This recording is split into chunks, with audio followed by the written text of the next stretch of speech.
17 বছর ফ্যাসিস্ট অত্যাচার করেছে, নির্যাতন করেছে, গুম খুনের সঙ্গে জড়িত ছিল।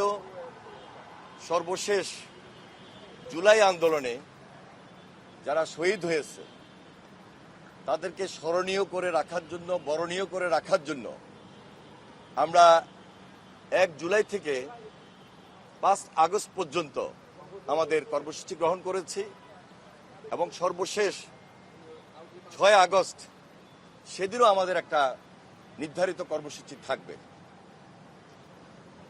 আমি আমাদের বাস্তবায়ন কমিটির পক্ষ থেকে শহীদদের প্রতি গভীর শ্রদ্ধা নিবেদন করছি। ইনশাল্লাহ আমরা আমাদের প্রত্যাশার জায়গা থেকে আমাদের দাবি রয়েছে, সম্পূর্ণ দেশবাসীর দাবি,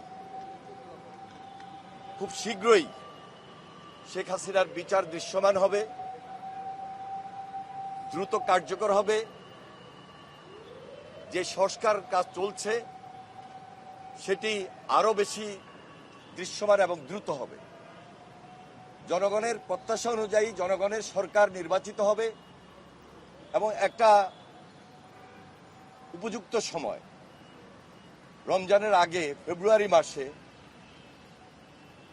নির্বাচন হবে এবং আমরা প্রত্যাশার জায়গা থেকে বলতেই পারি এই নির্বাচনে বাংলাদেশ জাতীয়তাবাদী দল নির্বাচিত হবে এবং জনগণের সরকারের নেতৃত্ব দিবে। আমরা শহীদ পরিবারকে এখনো যেভাবে পাশে দাঁড়িয়েছি, শহীদ পরিবারের, বাংলাদেশ জাতীয়তাবাদী দল একটা দায়িত্বশীল দল হিসাবে বিগত 16-17 বছরে যারা গুম হয়েছে, খুন হয়েছে,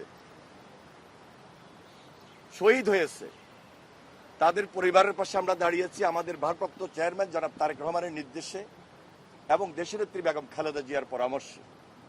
আমরা চেষ্টা করেছি প্রায় প্রত্যেকটা পরিবারের পাশে আমাদের এই অবস্থান থেকে তাদের পরিবারকে সহযোগিতা করা। ইনশাল্লাহ আমরা সেই সুযোগটা নিতে চাই যখন আমাদের উপর দায়িত্ব আসবে।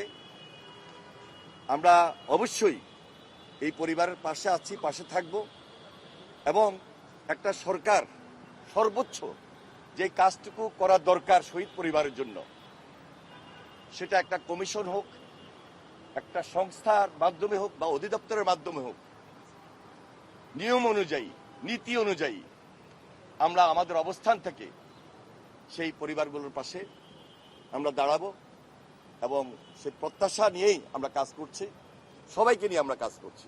ধন্যবাদ সবাইকে। ইতিমধ্যে আপনারা লক্ষ্য করেছেন বাংলাদেশ জাতীয়তাবাদী দলের পক্ষ থেকে যে কাজটুকু করেছে, এর বাইরেও রাজনীতির পাশাপাশি সামাজিক দিক, মানবিক দিক চিন্তা করে আমরা বিএনপি পরিবার একটা সেল গঠন করেছি। যে সেল থেকে আমরা কন্টিনিউয়াসলি এই পরিবারগুলোর পাশে আমরা দাঁড়িয়েছি এবং অদূর ভবিষ্যতেও আমাদের এই কাজ অব্যাহত থাকবে। ধন্যবাদ।